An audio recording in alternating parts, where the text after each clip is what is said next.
نئی صبح کی آڈیو کالم سروس میں خوش آمدید۔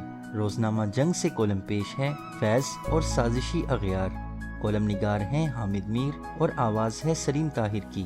اگر آپ نئی صبح کی آڈیو لائبریری سے مستفید ہونا چاہتے ہیں یا پھر ہمارے ساتھ والنٹیئر کرنا چاہتے ہیں تو وزٹ کیجیے ہماری ویب سائٹ www.naisubha.org naisubah.org۔ ملزمان نے اس قصے کو سازش اغیار قرار دیا، لیکن ریاست کا دعویٰ تھا کہ ایک سیاسی جماعت نے چند فوجی افسران کے ساتھ مل کر حکومت کا تختہ الٹنے کا منصوبہ بنایا تھا۔ اس منصوبے کو آج بھی پاکستان میں فوجی بغاوت کی پہلی کوشش قرار دیا جاتا ہے۔ اس کی ابتدائی تفتیش خود فوج کے سربراہ نے کی تھی۔ دلچسپ پہلو یہ تھا کہ سازش میں شریک فوجی افسران پر آرمی ایکٹ کے تحت کسی فوجی عدالت میں نہیں بلکہ سیولین عدالت میں مقدمہ چلایا گیا۔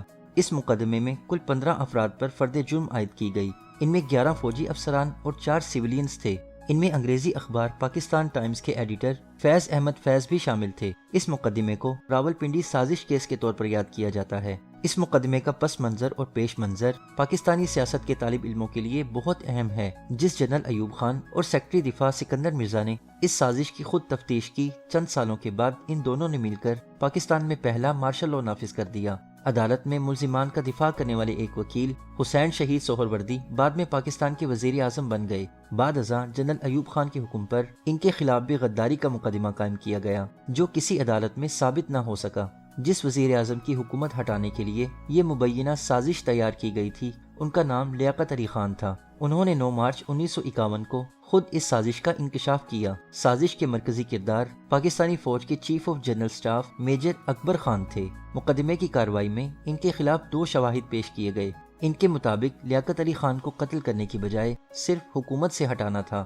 فوج کے سربراہ جنرل ایوب خان کو بھی صرف ان کے عہدے سے ہٹانا تھا اور فوجی کونسل کے ذریعے ملک چلانا تھا۔ قانون کے مطابق سازش میں ملوث فوجی افسران کا کورٹ مارشل ہونا چاہیے تھا، لیکن وزیر اعظم لیاقت علی خان نے فوجی بغاوت کے ملزمان پر فوجی عدالت میں مقدمہ چلانے کی بجائے دستور ساز اسمبلی سے ایک نیا قانون منظور کروا لیا۔ اسے راولپنڈی سازش خصوصی ٹریبیونل ایکٹ 1951 قرار دیا گیا۔ جب اس قانون کا مسودہ ایوان میں پیش کیا گیا تو اپوزیشن نے اعتراض کیا کہ یہ دستور ساز اسمبلی ہے، مقننہ نہیں ہے، یہ اسمبلی اس قانون کو منظور نہیں کر سکتی۔ لیکن حکومت نے اپنی اکثریت کے بلبوتے پر قانون کو منظور کروا لیا، جس کے تحت مقدمے کی کارروائی اعلیٰ عدلیہ کے 3 ججوں نے چلانی تھی۔ سوال پیدا ہوا کہ فوجی بغاوت کے ملزمان پر فوجی عدالت میں مقدمہ کیوں نہیں چلایا جا رہا؟ وزیر اعظم لیاقت علی خان کے پاس اس سوال کا کوئی تسلی بخش جواب نہیں تھا، لیکن عام تاثر یہ تھا کہ دستور ساز اسمبلی سے منظور کردہ عدالت کی طرف سے سنائی جانے والی سزا کو کسی اور عدالت میں چیلنج نہیں کیا جا سکتا تھا۔ حکومت کا خیال تھا کہ ملزمان کو پھانسی کی سزا ملے گی، اور انہیں پھانسی کی سزا دلوانے کے لیے نہ صرف کچھ علماء سے فتوے جاری کروائے گئے بلکہ کئی اخبارات نے پھانسی کے حق میں اداریے بھی لکھے۔ خصوصی ٹریبیونل میں مقدمے کی سماعت جاری تھی کہ وزیر اعظم لیاقت علی خان کو راولپنڈی میں ایک جلسے کے دوران قتل کر دیا گیا۔ جس دستور ساز اسمبلی سے ملزمان کے ٹرائل کے لیے قانون منظور کروایا گیا، اس اسمبلی کو گورنر جنرل غلام محمد نے 1954 میں خود ہی توڑ دیا۔ حکومت کو گرفتار ملزمان کو سزا دلوانے کے لیے 2 وعدہ معاف گواہوں کی خدمات حاصل کرنا پڑی۔ یہ دونوں فوجی افسران تھے، لیفٹیننٹ کرنل محی الدین صدیق راجہ اور میجر یوسف سیٹھی۔ انہوں نے ٹریبیونل میں بیان دیا کہ میجر جنرل اکبر خان نے اپنے دیگر ساتھیوں کے ساتھ مل کر حکومت کا تختہ الٹنے کی سازش تیار کی، اور اس سازش میں کمیونسٹ پارٹی آف پاکستان کے سیکرٹری جنرل سید سجاد ظہیر اور صحافی و شاعر فیض احمد فیض بھی شامل تھے۔ وعدہ معاف گواہوں کے بیانات کے باوجود کسی ملزم کو پھانسی یا عمر قید کی سزا نہیں سنائی جا سکی۔ 4 سال قید کی سزائیں سنائی گئیں، اور جب دستور ساز اسمبلی توڑ دی گئی تو ملزمان نے عدالتوں میں درخواستیں دائر کی کہ جس اسمبلی نے ٹرائبیونل بنایا وہ اسمبلی ختم ہو چکی، لہٰذا ملزمان کو ضمانتیں مل گئیں۔ اس مقدمے کے 2 ملزمان کرنل حسن خان اور کیپٹن ظفر اللہ پوشنی نے اپنے ایام اسیری پر کتابیں لکھیں اور مقدمے کو جھوٹا قرار دیا۔ ظفر اللہ پوشنی نے اپنی انگریزی تصنیف پریزن انٹرلوڈ میں لکھا کہ 23 فروری 1951 کی ایک رات دوستوں کی محفل میں حکومت کے خلاف بغاوت کی ایک تجویز ضرور سامنے آئی، لیکن فیض احمد فیض اور سجاد ظہیر نے اس غیر جمہوری عمل کی مخالفت کی۔ اس کے بعد میجر جنرل اکبر خان نے اس تجویز کو مسترد کر دیا۔ خود فیض صاحب نے اپنے ایک انٹرویو میں بتایا کہ وہ فوج میں کام کر چکے تھے، کئی فوجی افسر ان کے دوست تھے، ان فوجی دوستوں نے خود ہی ایک منصوبہ تیار کیا اور پھر خود ہی اسے مسترد کر دیا، لیکن حکومت ان افسران سے خفا تھی کیونکہ یہ کشمیر پالیسی کے ناقد تھے، لہٰذا انہیں راستے سے ہٹانے کے لیے راولپنڈی سازش کیس کھڑا گیا۔ فیض کو اس مقدمے میں پھنسانے کی وجہ پاکستان ٹائمز میں ان کے اداریے تھے۔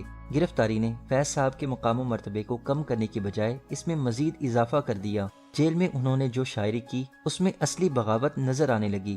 حیدرآباد جیل میں وہ سب قیدیوں کے ساتھ مل کر یہ ترانہ گاتے تھے: دربار وطن میں جب ایک دن سب جانے والے جائیں گے، کچھ اپنی سزا کو پہنچیں گے، کچھ اپنی جزا لے جائیں گے، اے خاک نشینوں اٹھ بیٹھو، وہ وقت قریب آ پہنچا ہے جب تخت گرائے جائیں گے، جب تاج اچھالے جائیں گے۔ فیض کی شاعری میں مزاحمت اور بغاوت کا رنگ جیل میں جانے کے بعد گہرا ہوا۔ راولپنڈی سازش کیس کو سچا ثابت کرنے کے لیے ایک سابق بیوروکریٹ حسن ظہیر نے سرکاری ریکارڈ کی مدد سے ایک کتاب بھی لکھ ڈالی، لیکن فیض نے کہا وہ بات سارے فسانے میں جس کا ذکر نہ تھا، وہ بات ان کو بہت ناگوار گزری۔ پاکستان کی تاریخ یہی بتاتی ہے کہ غیر ملکی سازشوں کا شور مچانے والی حکومتیں در حقیقت خود کسی نہ کسی سازش کا حصہ بنتی ہیں، اور جو اسمبلیاں مخالفین کو سزا دلوانے کے لیے قانون بناتی ہیں وہ اسمبلیاں اپنا تحفظ بھی نہیں کر پاتی۔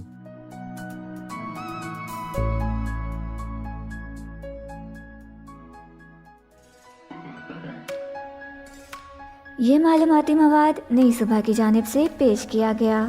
اپنی آراء کے اظہار کے لیے کامنٹ کیجیے یا ڈسکرپشن میں دیے گئے رابطے کے ذرائع استعمال کیجیے۔